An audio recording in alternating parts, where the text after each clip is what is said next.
Assalamu alaikum wa rahmatullahi wa barakatuh. This is Fawzia Peer, a board member of Minara Chamber of Commerce on Business Matters on Radio Al Ansar, inshallah. This evening, we have a very interesting discussion and on a very important subject. So I wish that listeners out there will sit back and listen, inshallah. Now, with all the new things that are happening in South Africa presently, we are now going to be understanding the South African Retirement Fund, which will soon change radically, and we'll get to know tonight more about it. The National Treasury has published a draft legislation to give effect to the new two-pot retirement reform proposal, and the proposed date for the legislation to take effect is September the 1st, 2024. So this evening we have Claire Sherwood, and she is the head of employee benefits at the 27-4 investment managers on the two-pot retirement system. So Claire has more than 2 decades experience in the retirement fund industry as an actuarial and employee benefit consultant to some of the largest retirement funds in South Africa. So you see, we have a fundi on this. So please sit back and listen to this new retirement fund. So her core expertise is the benefit design, risk benefit management, and costing of corporate retirement funds. So Claire, as I said, leads the 27-4 umbrella fund team responsible for implementing the policies of the Board of Trustees of the umbrella fund, maintaining stakeholder relationships, and managing the day-to-day operations of the fund. So, good evening, Claire. Are you on board? Good evening. I can't hear you. Yes, hi, good evening. Can you hear me now? Can you hear me? I can't hear Claire.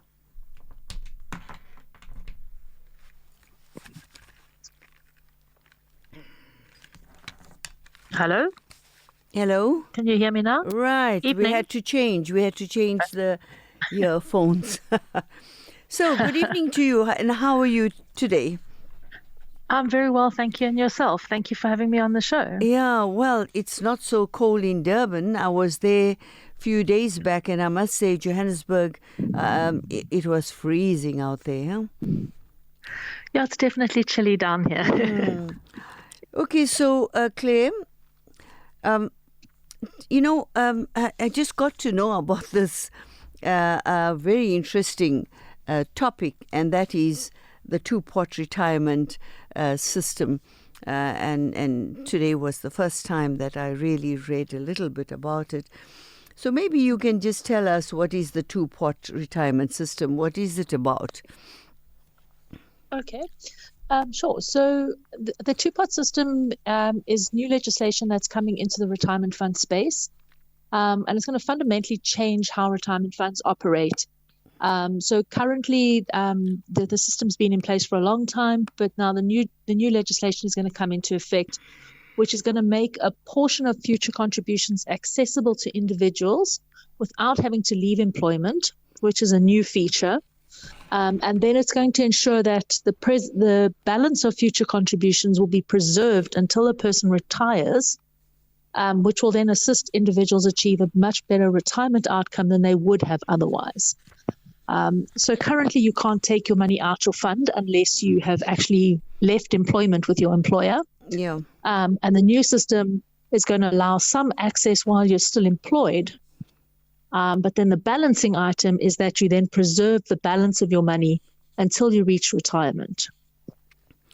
So, any idea why you think that the National Treasury, brought about this 2-point retirement system? Why was it? What was the idea for implementing such a new system? Okay, so pretty much there's been some retirement reform on the cards since about 2012. They've been looking at the retirement fund industry, and there's been certain areas identified that needed some change to actually assist members actually reach decent retirement outcomes. And a couple of those items were that when you currently leave employment, you can take your full value in cash and pretty much do whatever you want with it. And as people have access to that money, they tend to take it when they leave employment, and then they start saving from scratch when they start at their next job. And then when they reach retirement, they've taken out all their money historically, and when they reach retirement, they actually don't have sufficient money to retire on. So then it lands up with government grant, or guys are now having to work for much longer, and they're not reaching any sort of decent retirement outcome. So that concept of not preserving money every time you leave employment has been one of the burning issues within our current retirement system. The other issue is you can obviously only access your money if you leave employment at the moment. And for a lot of South Africans, their only retirement or their only kind of savings that they have is through their employer retirement fund. So during COVID, this is when it specifically was exacerbated and highlighted, when people were losing their jobs, or they were moving from two income households to a single income household, or they had serious salary reductions during that whole COVID period. People were looking to their retirement funds and saying, well, I've got some money there. I can't pay rent, or I currently can't put food on the table. Can I please get some of my retirement fund money to help me out?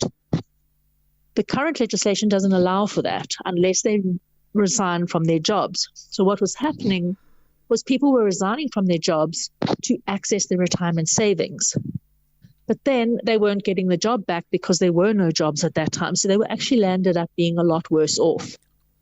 So what was looked at during that time period specifically was, is there a way we can adapt legislation to allow people some access to a portion of their savings, not all their retirement savings, but some of it in sort of times of financial distress? And then let's bring in that concept of the preservation for the balance of the money so that they still retain sufficient money to retire on in the longer term. So it was pretty much around that time period that this whole thing was almost born in its current format. And then it's gone through a couple of iterations and a couple of commentaries from industry to kind of get to where we are now to actually implement.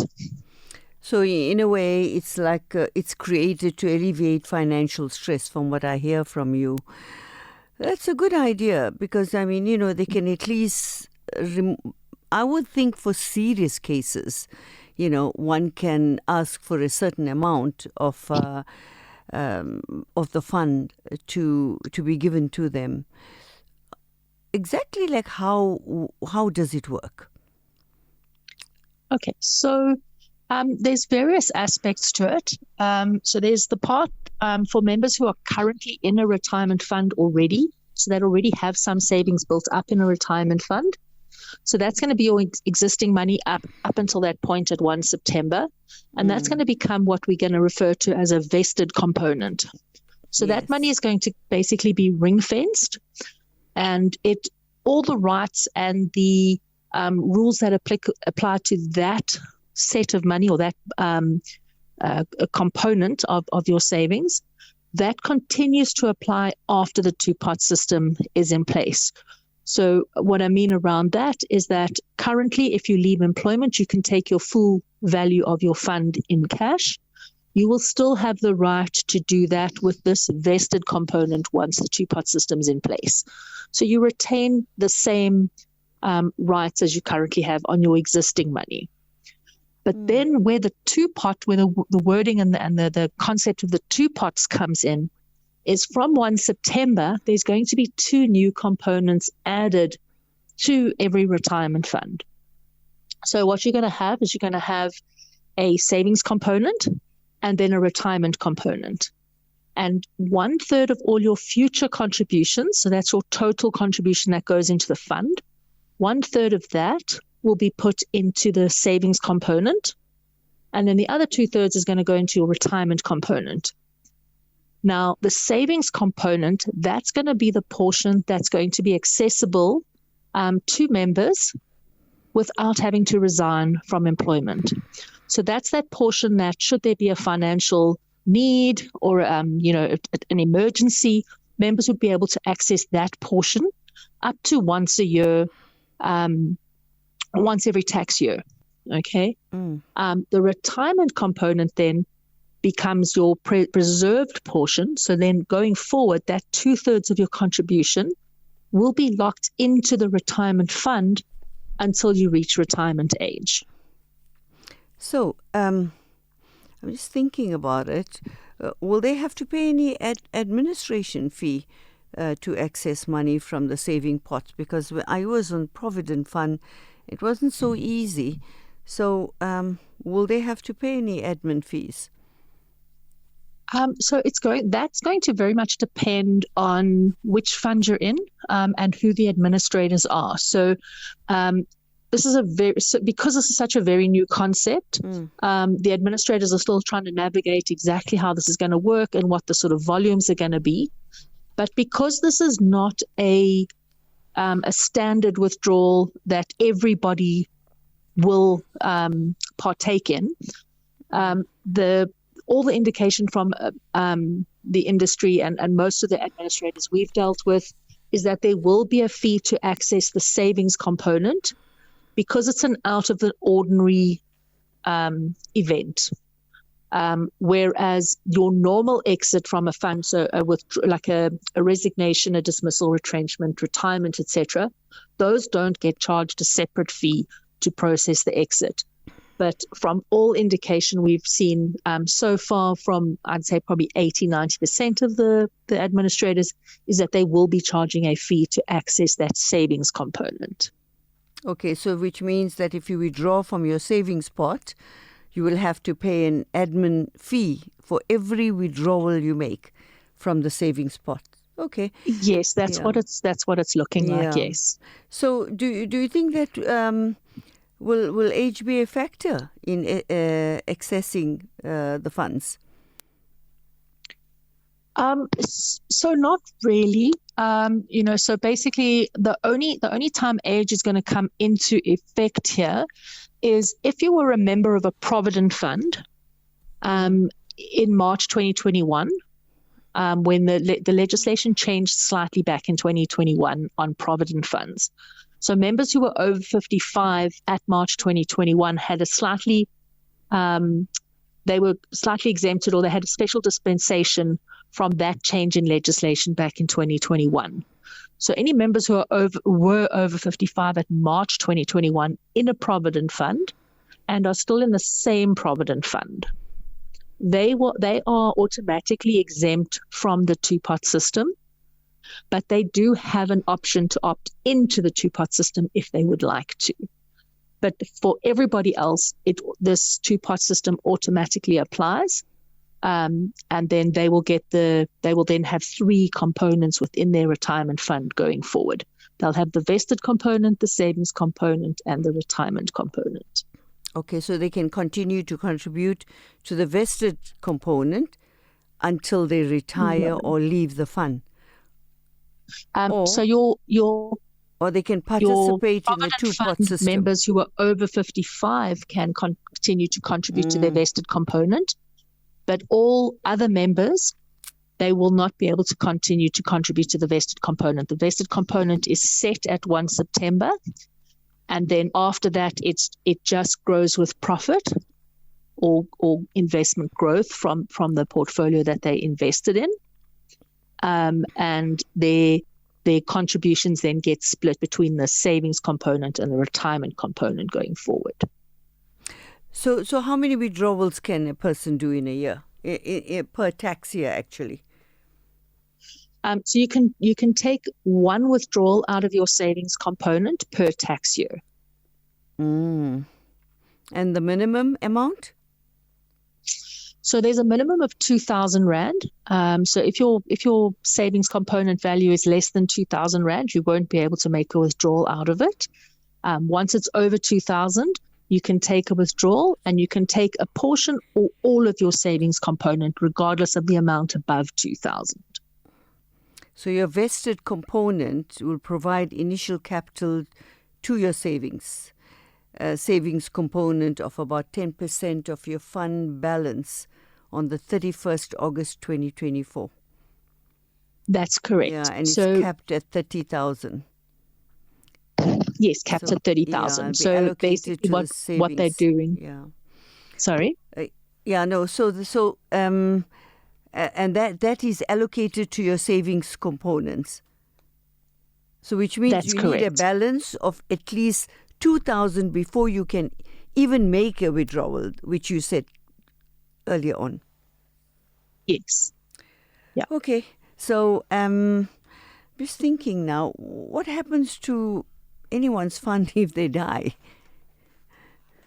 Okay, so if a member passes away, either before or after the two-part system, all their money that they've got saved. So regardless of which component the money happens to fall in. So currently, all their money, which is basically essentially would be the vested component going forward, plus their savings component, plus their retirement component, all gets added together, and all of that is payable to their beneficiaries in line with Section 37C of the Pension Funds Act. So the beneficiaries, will they be able to access the benefits in all the three components? Yes, yeah. So basically they get lumped together as one amount, and all of that will then get distributed to the beneficiaries according to how the trustees make the decision on the distribution. It's a little bit complicated, Claire, but it is quite confusing. I wonder why Treasury decided that, but maybe there are some good aspects to it. So what will happen if one retires after the 2-point retirement system is implemented?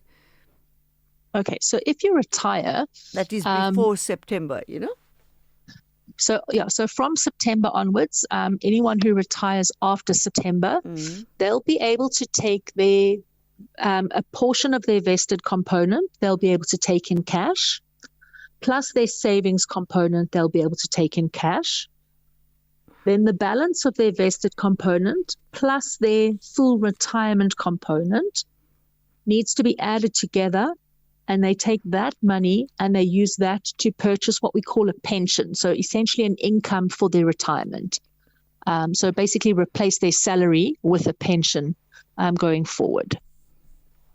Is it the same when one has to say that if a person leaves employment after the new 2-point system comes into effect? Is it the same as what you explained now? No, it's not quite the same. So what I've just explained was in terms of retirement. So if you retire, you get your normal retirement age. But if you leave for if you leave your employment, then so if you leave because of resignation, dismissal, or retrenchment, then you'll be able to take your full vested component in cash. So that you still have the right to take all of that value in cash. If you haven't taken a withdrawal from your savings component in the year that in that tax year that you leave employment, then you'll be able to take your full savings component in cash as well. And then the retirement component will have to be preserved. So you'll either transfer it to your new employer fund or you have to transfer it to a preservation fund, or you can leave it in your current fund as a paid up member. Yeah, that's a very good system, I must say. So that way, but tell me more about it, Claire. Would you want to expand more on it? Anything else that you think you need to advise us on? Sure. So I think one of the important things is for people to realize that the savings component shouldn't be used as a holiday fund or a party fund or anything like that. It should be really used only for emergencies, and everybody's emergency is slightly different, but it shouldn't just be used as your 13th check or something along those lines. So it really should be kept primarily as an emergency facility. And the other thing is the way the savings component gets taxed, which is quite an important part of this structure.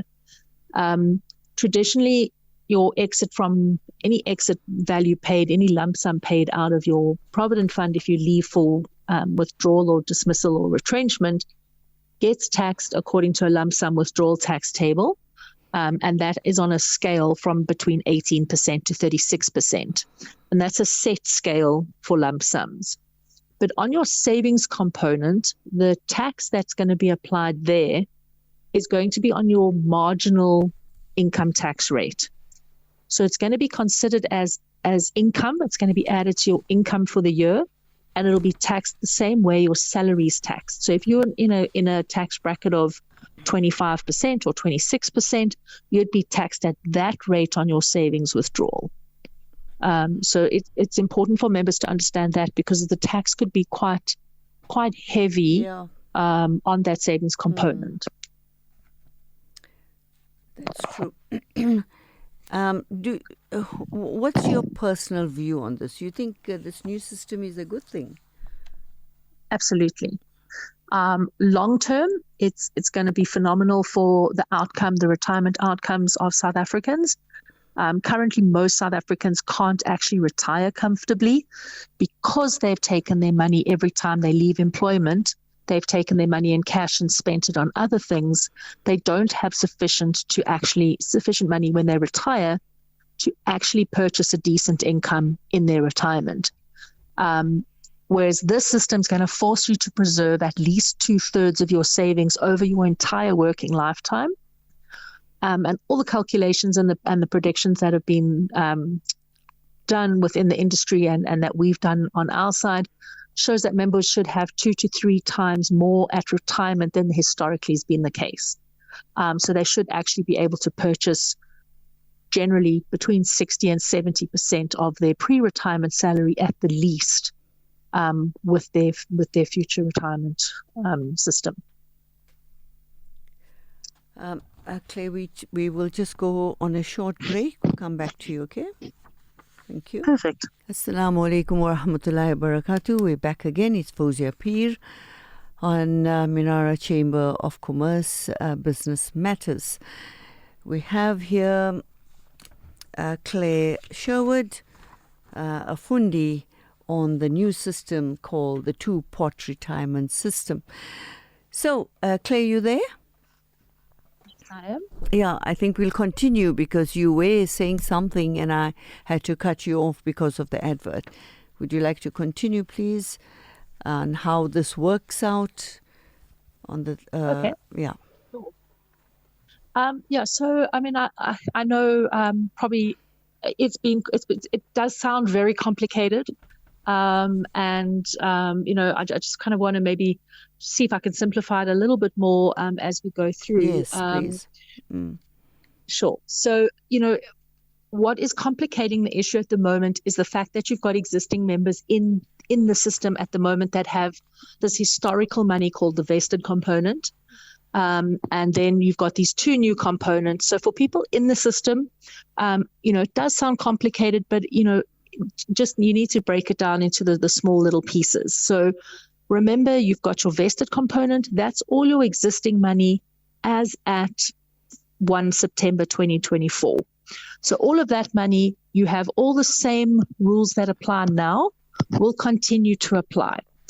As members age and as members move and move out of funds and take that vested component, because they'll still have the right to do so, there'll be fewer and fewer members in the system with a vested component. But for all new members who join from scratch, so generally you're going to be your younger members, or members who join a new fund after having exited a previous fund, they will then only have the 2 components in their system. So it'll get easier as time goes along. So I think some of the important portions are going forward, your contributions will be split. So they're going to get 1/3 to your savings component and 2/3 will go to the retirement component. The savings component is what's going to be accessible. So without having to leave employment, you'll be able to access that money up to once per tax year. So remember, your tax year runs from 1 March each year to 28 Feb of the following year. Mm-hmm. So within that tax year, you can take one withdrawal. There has to be a minimum of 2,000 Rand in your savings component before you can take a withdrawal. And then you can take any amount above that. So regardless of how much you have in that savings component, you are able to access it. Because you have access doesn't mean you have to access. So no one has to access that money on an annual basis, but you do have the option.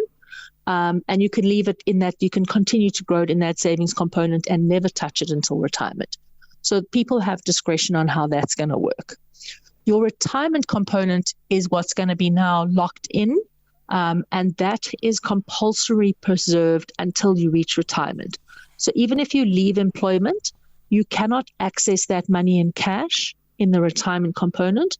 That has to be moved either to your new employer fund or to what we call a preservation fund, or you could leave it in your existing fund that you're leaving. You could leave it in there and you become what we call a paid up member. Okay.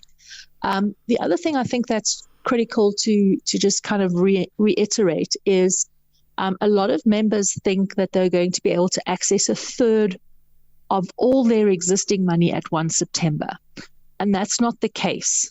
So what's going to happen at 1 September is, because the savings component obviously starts now from a zero balance because it's only being implemented. So your first contribution would be your September contribution, where 1/3 would go into the savings component. That starts with a nil value. And the intention of this whole system is to give people a little bit of financial relief. So starting with a nil value is not going to give them any financial relief until they've built up a suitable value. So what they are allowing is a once-off, so only ever at this 1 September, a portion of your existing money, your vested component, they're going to allow a portion of that to be transferred out of your vested component and into your savings component. They're going to call that seed funding. So you're going to add a little bit of money to start your savings component value. That portion is either 10% of your vested component up to a maximum of 30,000 Rand.